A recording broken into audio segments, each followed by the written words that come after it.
Hello beautiful souls, welcome back और welcome if you new. मेरा नाम है निया और आज मैं आप सबके साथ शेयर करने वाली हूँ एक ऐसे क्वेश्चन से रिलेटेड टिप्स जो मुझसे बहुत ज़्यादा पूछा जाता है। वो ये कि आप सब कुछ अकेले कैसे मैनेज कर पाती हैं। बहुत सारी चीज़ें हैं जो मैं मैनेज करती हूँ। एक प्राइवेट जॉब जो कि आपको पता ही होगा कि जो भी प्राइवेट सेक्टर में काम करते हैं बहुत ज़्यादा एनर्जी कंज्यूमिंग होती है। उसके साथ ही एज ए सिंगल मदर अपने बच्चे की सारी जिम्मेवारी मेरी है, स्टडी से लेकर हेल्थ तक। उसके बाद पूरा का पूरा घर संभालना अकेले बिना किसी हेल्प के, और उसके साथ ही यूट्यूब का एक पूरा चैनल भी संभालना, क्योंकि आपको पता होगा एक अच्छी क्वालिटी वीडियो बनाने में कम से कम 7 से 8 घंटे जाते हैं, तो वो भी निकालने होते हैं। तो इतना सब कुछ अकेले मैनेज करना टू बी ऑनेस्ट थोड़ा सा मुश्किल तो होता है, बट इम्पॉसिबल नहीं है। और दूसरा, मैं अकेली नहीं हूँ जो ये मैनेज कर रही है, बहुत सारे यूट्यूबर हैं जो सेम चीज़ कर रहे हैं। बट मैं आपको बताने वाली हूँ आज कुछ ऐसे टिप्स जो सच में मेरी बहुत हेल्प करते हैं हर चीज़ को स्मूथली मैनेज करने में, और वही मैं आपके साथ शेयर करने वाली हूँ। तो टिप नंबर 1 है never sleep in a dirty home. That means अगर आपका घर कहीं से भी मेसी या डर्टी है तो आपने उसको क्लीन करके ही सोना है। डर्टी घर में आपने नहीं सोना, ये नहीं सोचना है सुबह उठ के मैं कर दूंगी, क्योंकि मॉर्निंग जो है बहुत एक्टिव होती है अगर आप वर्किंग है तो। मेरा ये रूल है 10 मिनट का टाइडी अप मेरा ज़रूर होता है हर रोज़ शाम को। तो उसमें मैं क्या करती हूँ, हर रूम में जाके चेक करती हूँ हर चीज़ को जो उसकी जगह है वहीं पे होना चाहिए। अगर मुझे लग रहा है कि मैंने सुबह पोछा नहीं लगाया था या लगाने के बाद भी थोड़ा बहुत अगर कहीं से भी गंदा हो गया तो मैं स्पॉट क्लीनिंग भी करती हूँ। जहाँ से भी गंदा हो गया उसको क्लीन करती हूँ। बेसिकली मुझे सुबह एक गंदे घर से शुरू नहीं करना है, तो मैं अपने घर को टाइडी अप करती हूँ रात को, और स्पॉट क्लीनिंग भी करती हूँ अगर गंदा हो गया है तो। और कई बार तो मुझे शाम को ही पोछा लगाना पड़ता है, दिन में सुबह टाइम नहीं मिलता है इसलिए। तो never sleep in a dirty home. दूसरा है, ये जो हैबिट है ना, इसको बनाने में मुझे सच में नानी याद आ गई थी। ये हैबिट बिल्कुल भी नहीं थी मुझ में, but this is life changing. जब से मैंने ये हैबिट की है ना, मेरी पूरी लाइफ मेरे कंट्रोल में है। और सच बताऊं तो यूट्यूब जो है ना, जो मैंने पॉसिबल हो पाया है कि मैं यूट्यूब कर रही हूँ, सिर्फ इसी आदत की वजह से हो पाया है कि चाहे कुछ भी हो जाए 99% ऑफ द टाइम मैं अपनी किचन को बिल्कुल क्लीन करके ही सोती हूँ। मेरे सिंक में कोई भी बर्तन नहीं होना चाहिए। अगर मेरी बिल्कुल ही तबीयत खराब है ना तो अलग बात है, बट चाहे कैसे भी हालत हो मैं कोशिश ज़रूर करती हूँ कि मैं थोड़ी सी हिम्मत करके अपने किचन का जो सिंक है उसको क्लीन करूँ, बर्तन जो है उनको क्लीन करूँ, काउंटर टॉप को क्लीन करके किचन को सेट करके सोऊं। अब किचन को सेट करने से मेरा मतलब है कि मेरी किचन क्लीन होनी चाहिए और मुझे सुबह जो चीज़ जहाँ पे चाहिए वहाँ पे होनी चाहिए, जिससे मेरी नेक्स्ट मॉर्निंग बहुत ही सही जाती है। और अगर आपकी मॉर्निंग पीसफुल और ऑटोमेटिक मोड पे चल रही है तो बिलीव मी आपका पूरा दिन बहुत अच्छा जाता है। तो आपका अगर दिन शाम तक थोड़ा सा ख़राब भी गया है तो थोड़ी सी हिम्मत कीजिए, अपनी किचन को कंट्रोल में लेके आइए और थोड़ा सा टाइडी अप कीजिए, और आपकी नेक्स्ट मॉर्निंग नेक्स्ट डे बहुत सही जाएगा और आप जो भी चाहते हो ना वो इजीली हो जाएगा। सुबह मुझे पानी पीना होता है, गर्म पानी से मेरे दिन की शुरुआत होती है। तो मैं अपनी केटल जो है इलेक्ट्रिक केटल, इसको भी मैं भर के रखती हूँ रेडी करके, ताकि मुझे सिर्फ सुबह बटन ऑन करना पड़े और मैं ग्लास में पानी डाल के पी लूँ। उसके बाद जो है, देखिए अगर आप एक वर्किंग वुमेन है तो आपको पता होगा मॉर्निंग में ना सिर्फ आपको आपके बच्चों के लिए या हस्बैंड के लिए नहीं, बल्कि आपको अपने लिए भी खाना बनाना होता है। और जैसे ही आपके बच्चे और आपके हस्बैंड जाते हैं उनके पीछे पीछे आपको भी भागना होता है। तो कोशिश कीजिए कि जितनी भी मॉर्निंग की लंच की प्रिपरेशन है या ब्रेकफास्ट की प्रिपरेशन है वो मोस्टली जितना हो सकता है उतना आप रात को ही कर दीजिए। मैं क्या करती हूँ, मोस्टली सब्जी वगैरह अगर मुझे काटनी होती है ना तो टीवी देखते देखते, जैसे भिंडी काटनी है या गोभी काटनी है, वो मैं काट के फ्रिज में रख देती हूँ ताकि सुबह मुझे उठ के बस उसमें छोंक लगाना है। इसके साथ ही अगर आलू उबालने हैं उनको उबाल के रख दीजिए। बच्चों को स्नैक्स देना है, या स्नैक्स तो वैसे भी पूरे वीक के लिए मैं तैयार करके रखती हूँ। अगर वो ख़त्म हो गए हैं, जैसे मखाने हैं वो ख़त्म हो गए, उनको भर के रखती हूँ।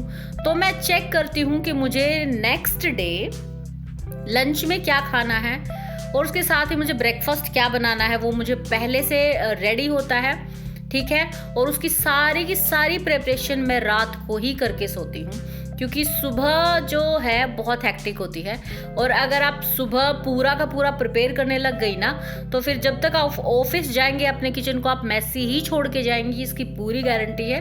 क्योंकि खाना बनाने में फिर ज़्यादा टाइम लगेगा, और अगर आपने खाना बनाने में ज़्यादा टाइम लगा दिया तो आपके बहुत सारे बर्तन पड़े होंगे, पूरा किचन गंदा होगा, और सपोज आपके साथ कोई आपका फ्रेंड आ गया तो वो क्या देखेगा कि आपका पूरा घर गंदा है। क्या तो फिर वही वाली बात हो जाएगी कि जो जॉब करते हैं ना वो घर नहीं संभाल सकते, उनका घर, उनके बच्चे, उनकी लाइफ मैसी ही होती है।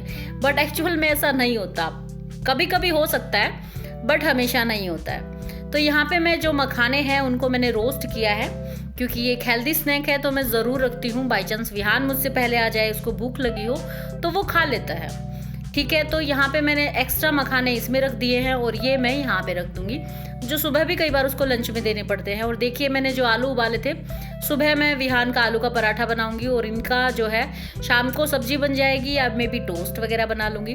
तो आलू भी बॉईल करके मैं अपने फ्रिज में रखती हूँ ज़रूर से। ये जो आदत है ये मैंने इन सर्दियों में लगाई है, एंड बिलीव मी इस आदत को मैं अब अपनी लाइफ में दोबारा कभी चेंज नहीं करने वाली हूँ। ये आदत है कि लॉन्ड्री जो है वो मैं रात को ही करती हूँ।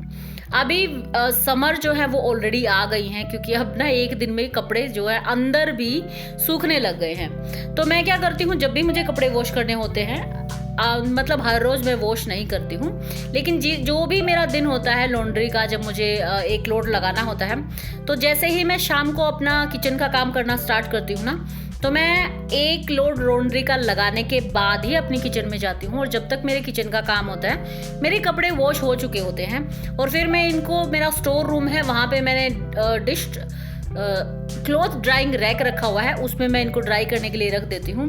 नेक्स्ट डे जब तक मैं अपनी जॉब से आती हूँ या शाम तक कपड़े सूख चुके होते हैं, और फिर मैं इनको फोल्ड करके इनकी जगह पर रख देती हूँ। तो ये प्रोसेस है मेरा, और सच में अब मैं हमेशा से, मतलब पिछले कुछ महीनों से रात को ही कपड़े वॉश करती हूँ, and I just love it.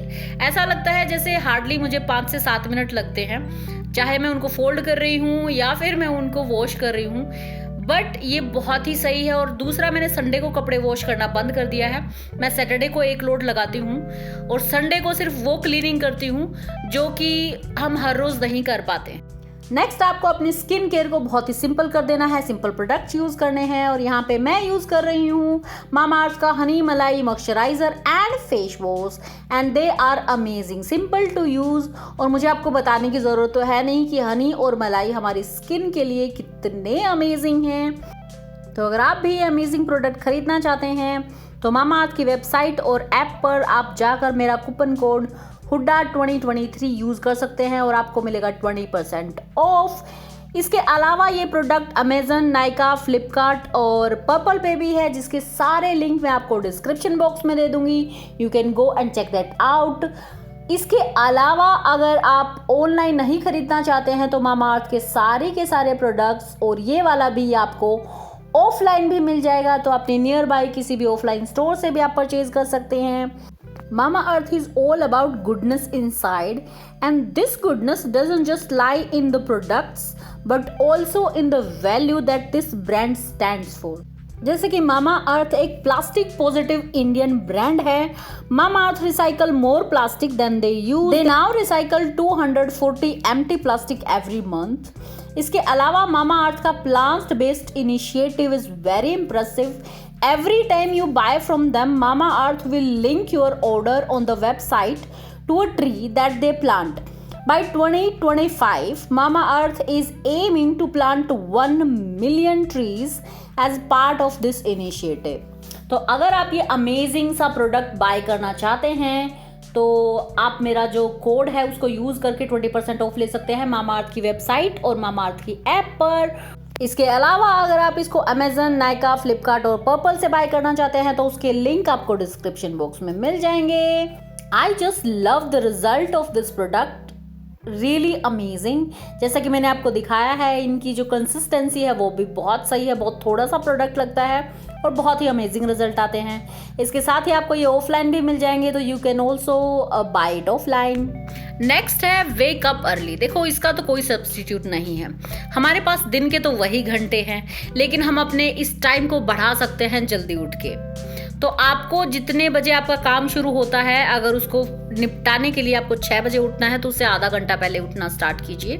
आधा घंटा आप अपने लिए लगाइए। सच कहूँ ना तो एक बार उठना स्टार्ट कीजिए सुबह, दोबारा से ना आप कभी भी लेट नहीं उठेंगे। मॉर्निंग ही कुछ ऐसी होती।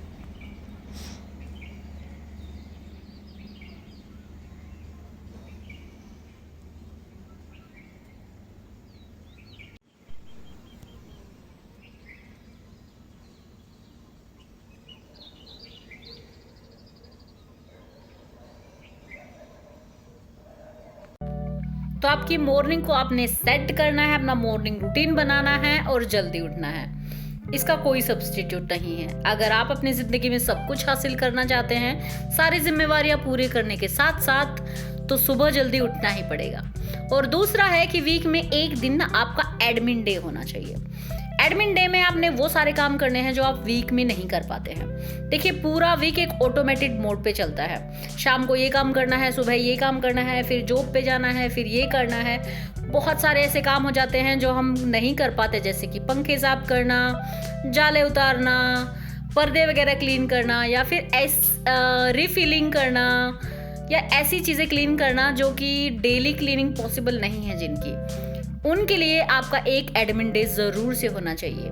उस दिन आप रेगुलर क्लीनिंग भले ही ना करो, बट इन सब चीज़ों की एक लिस्ट बनानी है आपने, और इन सब चीज़ों को आपने टैकल करना है। उस दिन आपने टू डू लिस्ट बनानी है अपने पूरे वीक की, कि इस वीक में मैंने ये चीज़ अचीव करनी है, और वो बहुत ही ज़रूरी है। नेक्स्ट जो है वो है, देखिए, हर किसी का ना घर अलग होता है, काम करने का तरीका अलग होता है। यूट्यूब पे बहुत सारे ऑर्गेनाइजेशन सिस्टम आपको बहुत सारे यूट्यूबर बताएंगे कि इस तरह से ऑर्गेनाइज कीजिए, इस तरह से काम कीजिए। टू बी ऑनेस्ट, हर किसी का काम ही अलग होता है। मान लो क्लीनिंग का आपका ऐसा तरीका है कि आपने एक बास्केट में सारे क्लीनिंग के टूल्स रखे हुए हैं, क्लीनर रखा हुआ है, क्लॉथ रखा हुआ है, और आप उसको उठा के एक एक रूम में जाती है और क्लीन करती है। ऐसे आपको क्लीनिंग करना अच्छा लगता है। बट मेरा तरीका क्या है कि जहाँ पे मुझे क्लीनिंग करनी होती है ना, वहीं पे मैं उससे रिलेटेड चीज़ें रखती हूँ। जैसे कि ये सिंक है, वॉश बेसिन है, इसको मैं हर रोज़ क्लीन करती हूँ, तो इसकी वाइप को मैं यहीं पे रखती हूँ, इसी के पास। इसी तरह से ये माइक्रोफाइबर के क्लॉथ है और क्लीनर जो है, इनको भी मैं यहाँ पे रखती हूँ आंखों के सामने, ताकि जैसे ही मैंने कोई मान लो लोड लगाया है या फ्रिज मुझे गंदा लग रहा है, तो मैं तुरंत यहाँ से निकालती हूँ, उसको क्लीन कर देती हूँ। एक एक माइक्रोफाइबर का क्लॉथ मैं अपने रूम्स में भी रखती हूँ, अपने ऑफिस में भी, अपने बेडरूम में भी, ताकि मुझे अगर अपने फर्नीचर पे धूल दिखे तो फटाक से मैंने वो कपड़ा लिया और उसको पोंछ दिया। तो हर किसी का ऑर्गेनाइजेशन सिस्टम अलग होता है। तो आपने देखना है कि किस तरह से आप बहुत इजीली काम कर पाती हैं, कंफर्टेबली। उस ऑर्गेनाइजेशन सिस्टम को बार बार चेंज नहीं करना पड़ता, और वो आपके लिए वर्क कर रहा है। उसको ढूंढिए और उसको अप्लाई कीजिए। हर किसी के एनर्जी लेवल्स भी अलग होते हैं। मुझे इवनिंग में क्लीनिंग करना अच्छा लगता है, क्योंकि I don't know why, but मैं इवनिंग में बहुत एनर्जेटिक फील करती हूँ। मैं बहुत हाइपर होती हूँ इवनिंग में, लाइक मेरी एनर्जीज बहुत ज़्यादा हाई होती हैं। तो मैं सिंपल अपना भजन वगैरह चलाती हूँ, क्योंकि इवनिंग टाइम होता है, भजन करना पड़ता है, और मस्त क्लीनिंग करती हूँ। किसी किसी को मॉर्निंग में अच्छा लगता है, जैसा भी आपको ठीक लगे वैसे करना है। दूसरा, वहम नहीं पालना है क्लीनिंग का। आपका घर क्लीन होना चाहिए, दैट इज ओके, बट एकदम हर चीज़ अप टू द मार्क हमेशा 100% ऑफ द टाइम नहीं हो सकती, that is not just possible. तो ऐसा नहीं है कि आप हर काम हर रोज़ कर रही हैं, डेली झाड़ू पोछा एक्सेट्रा कर रही हैं और डेली डीप क्लीनिंग कर रही हैं। मत कीजिए ऐसा प्लीज़। मैंने बहुत सारी लेडीज़ को देखा है जो बहुत ही ज़्यादा गलत है। एक दिन ऐसा रखिए जब आप बिल्कुल क्लीनिंग नहीं करती। जैसे थर्सडे मेरी लाइफ में ऐसा दिन होता है जिस दिन मैं बिल्कुल भी क्लीनिंग नहीं करती, कोई भी क्लीनिंग नहीं करती, सिर्फ झाड़ू लगाती हूँ। इसके अलावा कोई भी क्लीनिंग नहीं होती मेरी थर्सडे को। मेरा टोटल रेस्ट डे होता है थर्सडे को। No cleaning at all, just chilling. तो आपके दिन में भी वीक में भी एक दिन ऐसा होना चाहिए जब आप कोई क्लीनिंग नहीं करती, ब्रेक ले रही हैं, उस दिन आप कुछ और कर सकती हैं। अगली जो टिप है वो है कि आपको अपनी हेल्थ भी मेंटेन करनी है। देखिए, आप 1000 काम कर सकती हैं, आपका मन भी कर रहा है, लेकिन अगर आपकी हेल्थ सही नहीं है ना, तो उठ के बच्चों के लिए खाना बनाना भी आपको महाभारत लगेगी। आपका खुद का शरीर अगर बीमार है ना, तो एक छोटा सा घर का जो ज़रूरत के काम है ना, वो भी करने में आपको पूरा एकदम मौत जैसी लगेगी। सुबह जब उठेंगे आप थके हुए उठ रहे हो, एनर्जी ही नहीं है आप में, तो कहाँ से आप अपने सपने पूरे करेंगे जब घर के काम नहीं कर पा रहे हैं। इसका सिंपल सॉल्यूशन है, आपके न्यूट्रिशंस पर आपने ध्यान देना है, अच्छी डाइट लेनी है, अपने खाने का ध्यान रखिए, सप्लीमेंट्स का ध्यान रखिए। अगर आपको कुछ ज़्यादा ही कमी लग रही है किसी चीज़ की, डॉक्टर से जाके चेकअप कीजिए। हो सकता है कई बार विटामिन डी की कमी हो जाती है, हमें लगता है बहुत धूप है तो विटामिन डी की कमी नहीं होगी, बट हो जाती है। मेरी 1-2 फ्रेंड को हुई थी और वो बहुत थकावट फील कर रही थी, फिर उनको सप्लीमेंट उन्होंने खाए तो उनको अच्छा फील हुआ। तो आपने अपने सप्लीमेंट्स खाने हैं, जो भी डॉक्टर आपको रेकमेंड करे वो, अच्छी डाइट लेनी है। देखिए अगर आप हेल्दी हैं ना तो पूरा दिन एनर्जी से भरी रहेंगी और आप पूरा काम जो है वो अच्छे से निपटाएंगी। आप जो भी अपनी टू डू लिस्ट बनाएंगी उसको भी निपटा लेंगी, टाइम ब्लॉकिंग जो भी आप करेंगी, और उसके साथ में कितना अच्छा लगेगा जब आप अपने किसी हॉबी पे या आपका जो वाई है, जो पर्पस है, उस पर भी काम करेंगे। अब आता है कि मैं कैसे YouTube के लिए टाइम निकालती हूँ। देखिए ऑलरेडी मेरा दिन जो है ना वो फुल्ली पैक्ड रहता है, सुबह से शाम तक हज़ारों काम होते हैं, ऐसे में YouTube के लिए टाइम निकालना थोड़ा मुश्किल ज़रूर था। बट मैंने क्या किया ना, हर रोज़ मैं 2 से 3 घंटे निकालती हूँ YouTube के लिए। जब मुझे शूट करना होता है तो 4 से 6 मैं शूट करती हूँ, और जब मुझे एडिट करना होता है तो मैं वो रात को करती हूँ। मोस्टली 9 से 11 या 8 से 10 उस टाइम मैं म्यूज़िक लगाती हूँ टीवी में, जो पीसफुल म्यूजिक होते हैं, और उसमें मैं एडिटिंग करती हूँ। जिस दिन मुझे स्क्रिप्टिंग करनी होती है उस दिन मोस्टली मेरा क्लीनिंग नहीं होती, छुट्टी वाला जब दिन होता है ना, जब मैं क्रिएटिव फील करती हूँ तब मैं स्क्रिप्टिंग करती हूँ। और जब मुझे आइडिया आते हैं तो मैं अपने टेबल के पास ही रखती हूँ एक नोटबुक, उसमें मैं लिख लेती हूँ जब भी कोई आइडिया आता है कि अरे इस आइडिया पे बहुत अच्छी वीडियो बनेगी। इस तरह से मैं अपने YouTube को मैनेज करती हूँ, क्योंकि ये मेरी हॉबी है, मुझे अच्छा लगता है ये करना, तो मुझे बर्डन नहीं लगता है इसको करना। अगर आपकी भी कोई हॉबी है ना तो उसको आप टाइम ब्लॉक कर दीजिए कि हर रोज़ मुझे इतने बजे से इतने बजे तक, इस दिन मॉर्निंग में, इस दिन इवनिंग में, इस दिन नाइट में अपनी हॉबी पर काम करना है, और देखिए हर चीज़ पॉसिबल हो जाएगी। तो ये थी आज की वीडियो, आई होप कि आपको अच्छी लगी होगी। अच्छी लगी है ना तो एक लाइक ज़रूर दीजिएगा, और शेयर भी कर सकते हैं फ्रेंड्स एंड फैमिली के साथ। अगर आपको मेरा चैनल पे मेरा कंटेंट अच्छा लगता है ना तो आप चाहें तो सब्सक्राइब कर सकते हैं, ऐसा कोई फोर्स नहीं करूँगी आपको। तो मैं मिलती हूँ आपसे अपने नेक्स्ट वीडियो में, तब तक के लिए आपको अपना ध्यान रखना है बहुत अच्छे से, क्योंकि जब आप हेल्दी होंगे तभी आप हर चीज़ पॉसिबल कर पाएंगे अपनी लाइफ में, अपने सपने पूरे कर पाएंगे, अपना टाइम मैनेज कर पाएंगे, फैमिली का, घर का ध्यान रख पाएंगे। तो चलिए मैं मिलती हूँ नेक्स्ट वीडियो में, बहुत हो गई चिट चैट, और बाय।